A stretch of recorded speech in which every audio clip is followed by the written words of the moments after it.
is AC measurement. With the completion of this unit, you will be able to take amplitude, frequency, and phase measurements of AC waveforms by using oscilloscopes. So first, the equipment required, once again, is that we have our facet-based unit, our AC Fundamentals 1 circuit board.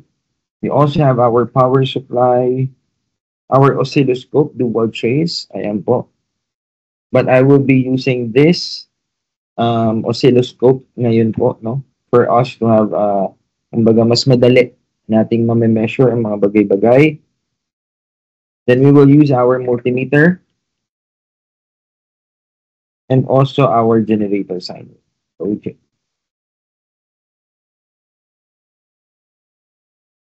Is that okay? We inserted the AC fundamentals one circuit board. Then we will locate our AC-DC, sorry, DC-AC waveforms. Ito po tayo. No? Then we will use a two-post connector to connect our R1 to our generator. So once again, for us to produce, oh, no, we will use our connectors for our from our generator. And again, po natin siya then. Then we will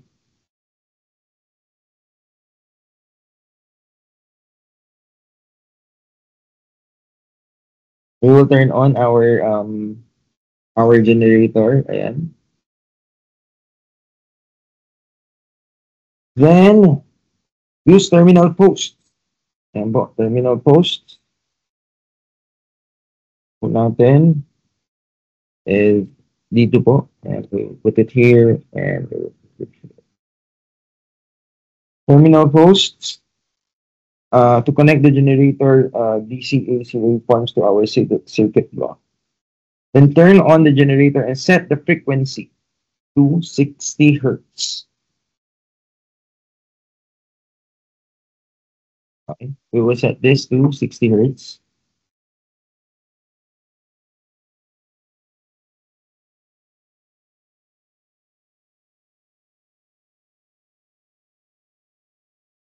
Makikita po natin po yung unit dito. Nailaw po to pag kilohertz na po tayo. So dito lang po tayo dito. Now, we will set our oscilloscope to AC, no? Vertical mode or coupling to AC. Ayan po. So first is that we will, ayan po, naka-AC coupling po tayo. Tama. I'll show you.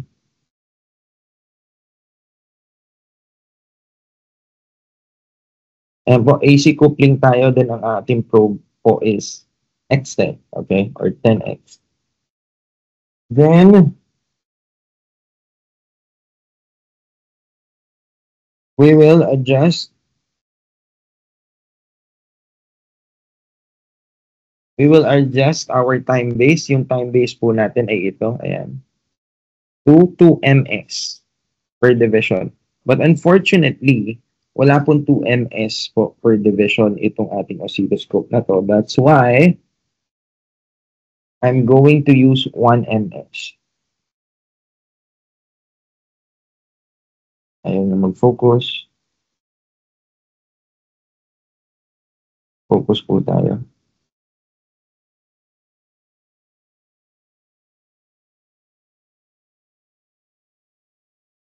One ms. Okay.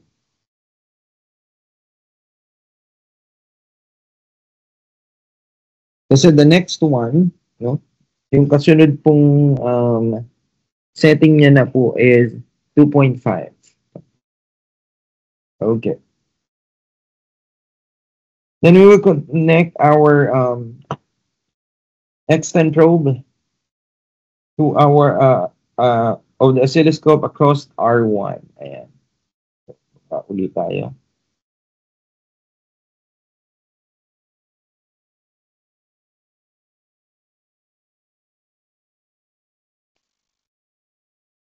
Hindi natin may butas po yan.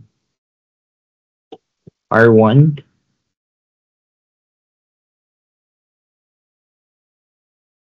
Then we will adjust the amplitude to provide a 6 volts, no, 6 division.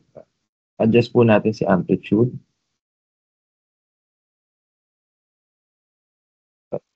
Oh, sorry. Hindi pa pala siya naka-output on. Yun po yung sinasabi ko, kaya po huwag natin kakalimutan. Si output on. Ayan po. Okay. Then, so, ayan po yung ating sine wave niya. So, we can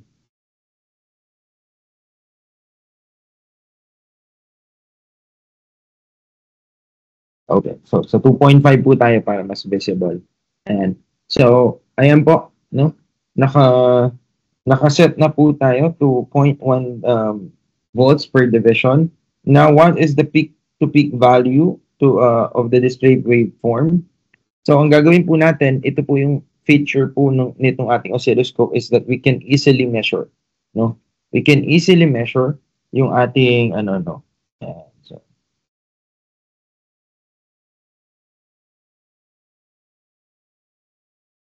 So we can easily measure kung ano ba yung magiging itsura po ng ating or ano ba yung pinoprovide niya ng ating sine wave. So these are the values po natin. And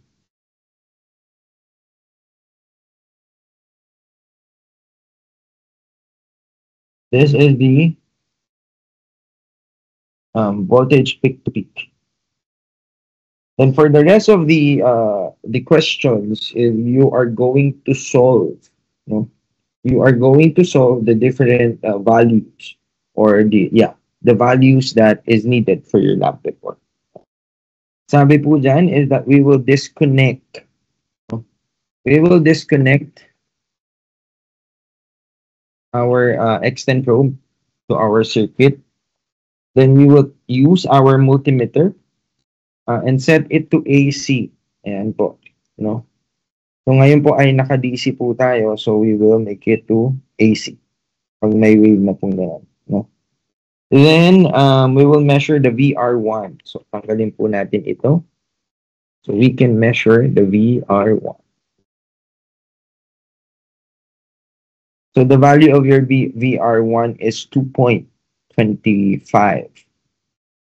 volts. Okay. Ayun po.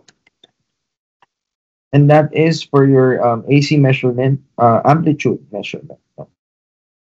Then we will proceed to measuring voltage, current, impedance with an oscilloscope. So now, we will pupunta naman po tayo sa ating, inductive and reactive, in inductive reactance, and circuit block. Then we will connect the circuit shown in 2-9. Okay? So, kunin po natin ito and we will connect this. Ayan. So, bali, ito po yan, no? So, ito po si generator. So, ito pong ating circuit na to can have two types of sources. Pwede tayo yung sa source po, galing po sa ating power supply. Pwede rin naman tayo sa generator. But this time, we will be going to use the generator. Kaya po, dito po sa side na to ang atin pong i-connect. And at the same time, sabi dyan ay connected din po siya sa ating inductors. Dito po ang ating L1 and L2. That's why we will also connect this here. Okay. Then, once again, we will connect our generator to our circuit board. Ayan po. Then, make sure, once again, to have your output is illuminated or on.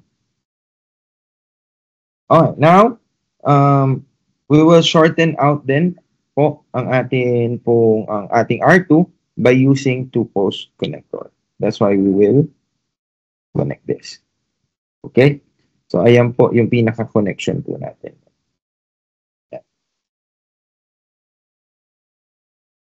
Then, punta po tayo dito. Ang sabi dyan is adjust the VGen for 10 volts peak to peak at approximately 1 kilohertz.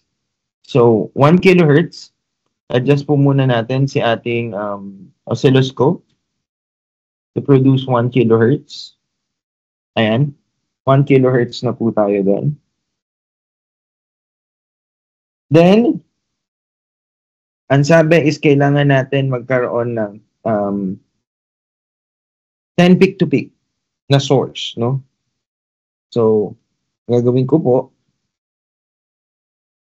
is I will use our terminal post to our connection from our VGen o yung ating generator to our ayan po, no? Then, I will measure this using our oscilloscope.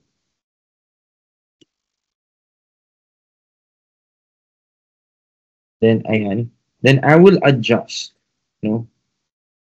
I-adjust po natin yung ating source po dito up until mag 10 peak to peak po tayo. Yan sa value dyan. Oh.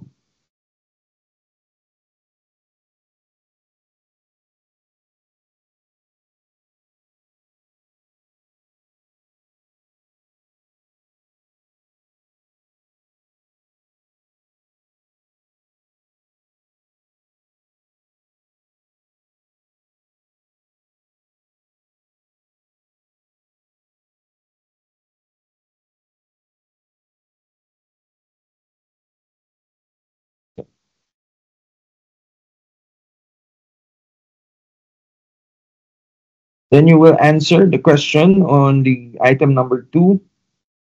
So on your item number 3, you will measure, no, our R2, no, using our oscilloscope. And sabi po dyan, note is that be sure to remove your 2-post connector across your R2 before taking any measurement. So, ayan po. So ngayon po ay tinanggal ko na siya.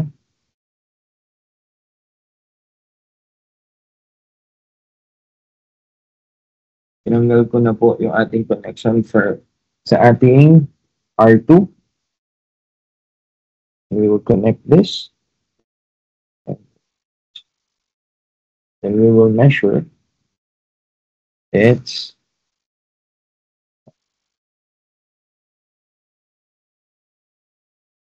V peak to peak. Okay.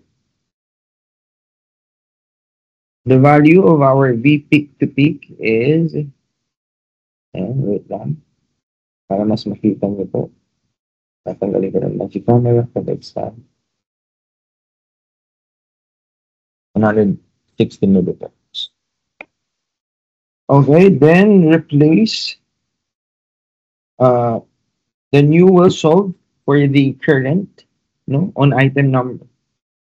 Then you will solve the current for R2 on item number 3.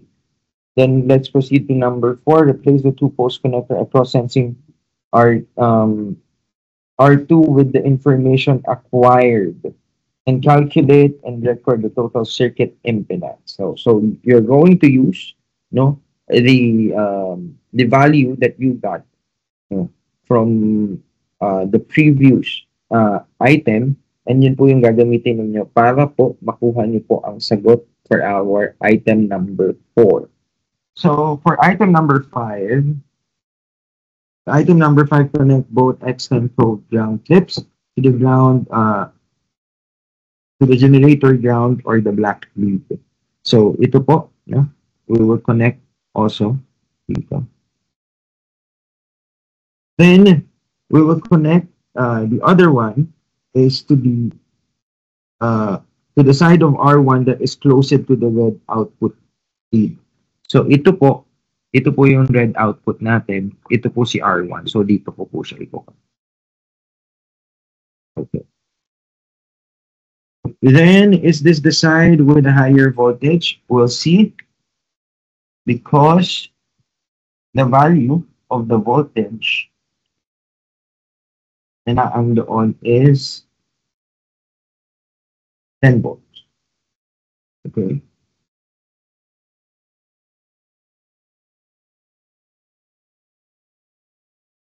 Now, for item number 6, connect the channel 2. Also, doon naman sa other side of our R1. So, dito naman po natin siya i-connect. Then, i-connect ko rin po ito dito sa ating ground. So, I will turn this on. Si channel 2 po natin. Sorry. And I turned on the channel 2. Kung kanina po, nasa channel 1 siya. Channel 2. So, I press measure para po makita natin yung voltage peak to peak na po. So, nasa channel 2 po tayo. There you go. And then return. So, the value of our channel 2 is, sorry,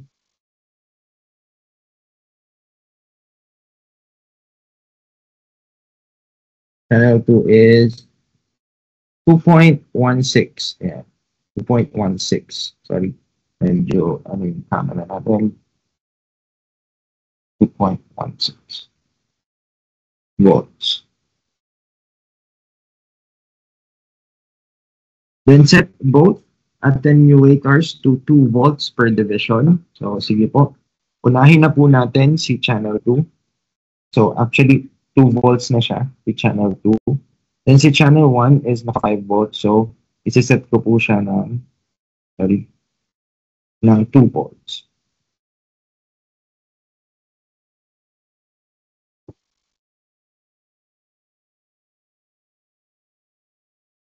Then select channel 2. I-invert daw po natin si channel 2. So, we will press invert. Si channel 2 daw po ay i-invert po natin. Andito po. Papakita ko lamang din po sa inyo. You will see the invert. And naka-off po siya ngayon. But we selected channel 2. So, ngayon gagawin po natin siyang on. Okay.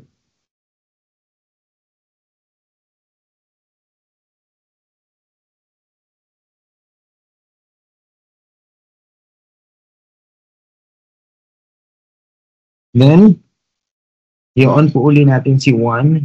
Then, math. Ayan po. Yung, nung inag natin siya. Ganyan po ang naging itsura niya. So, ganyan po yung itsura niya.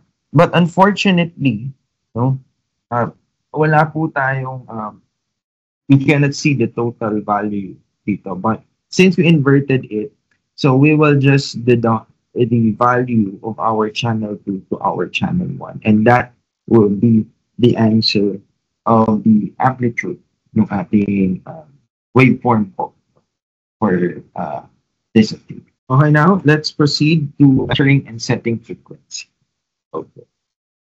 First is that we insert again our AC fundamentals, then turn on the sources.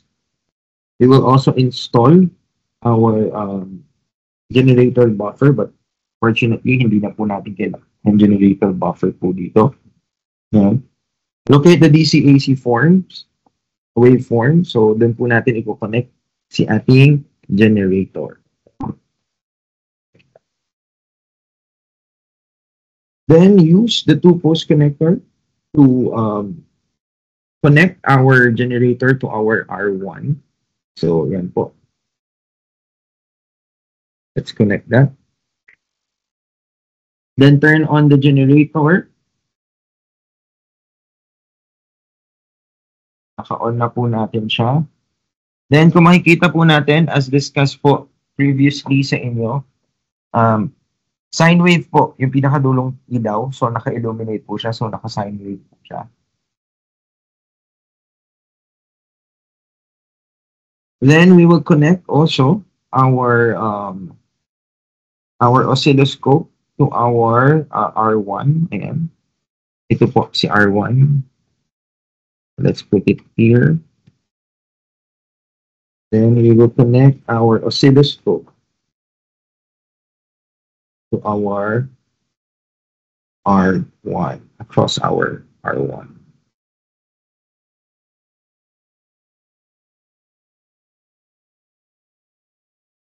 Okay.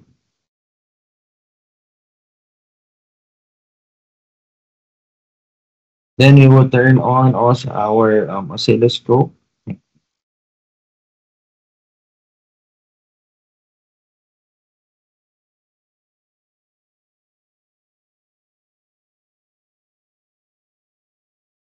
Then we will use our channel 1. Then kailangan po natin magkaroon ng output na 10 volts peak to peak. So we will adjust again our amplitude.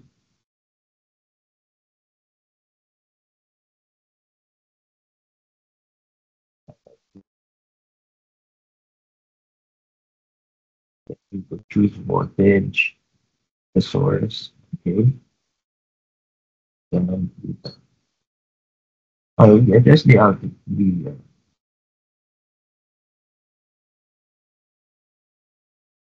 Oh, sorry. Wala ko pala ako. I forgot again my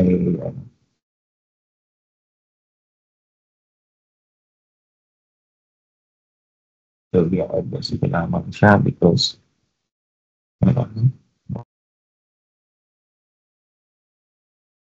ako lang ng the position. Then 10 volts.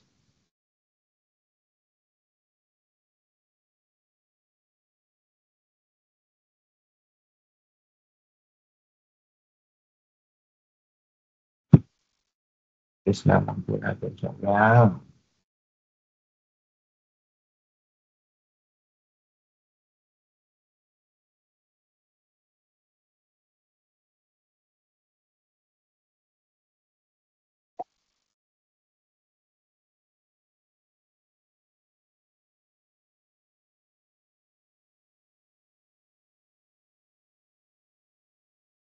Twenty volts na peak to peak.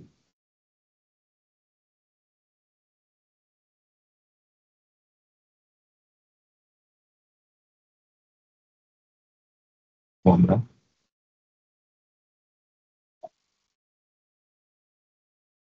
Okay, to verify,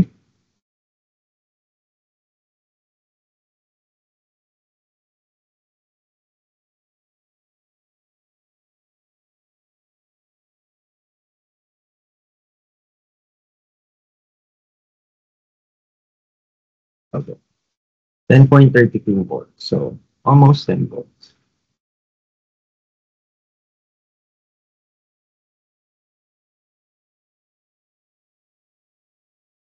Okay, because of that, no, 10 volts peak to peak po tayo. And so now we will set the time-based control po yung nandito to 50 microsecond.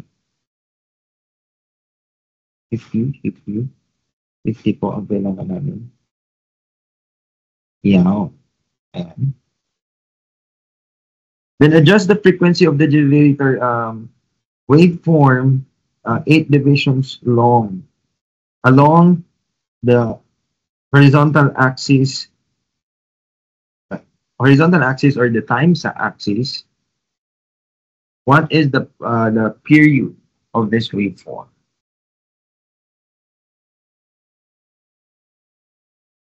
Frequency.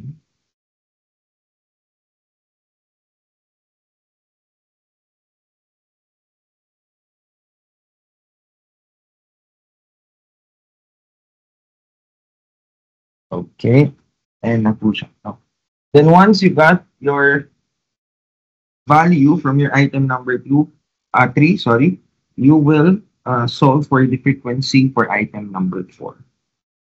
Now calculate and record the period of 10 kilohertz sine wave. So, ayan po, no. So you will solve for that also. Use the range and frequency controls on the generator to set the frequency to 10 kilohertz. So we will adjust this to 10 kilohertz.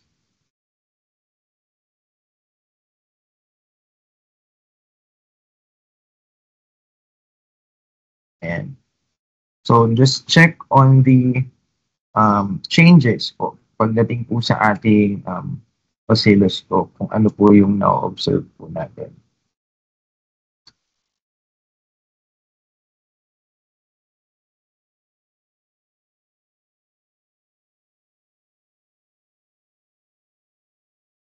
Only halfway.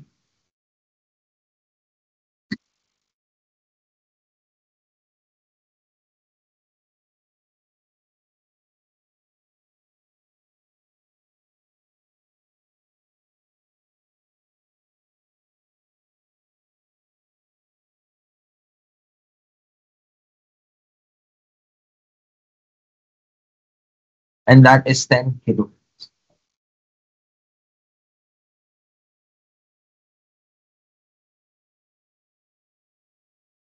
Alright, now on item number 7, we will adjust the generator so that the waveform on the oscilloscope has a period equal to the one calculated in step 5. Okay, does the adjusting the generator frequency on the oscilloscope result in a rough or um, fine setting? Ano yan? I-adjust po natin siya.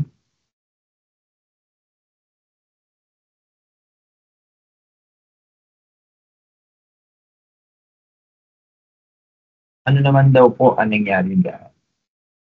Paano po yun na-observe po natin? Then that concludes our exercise 2-3.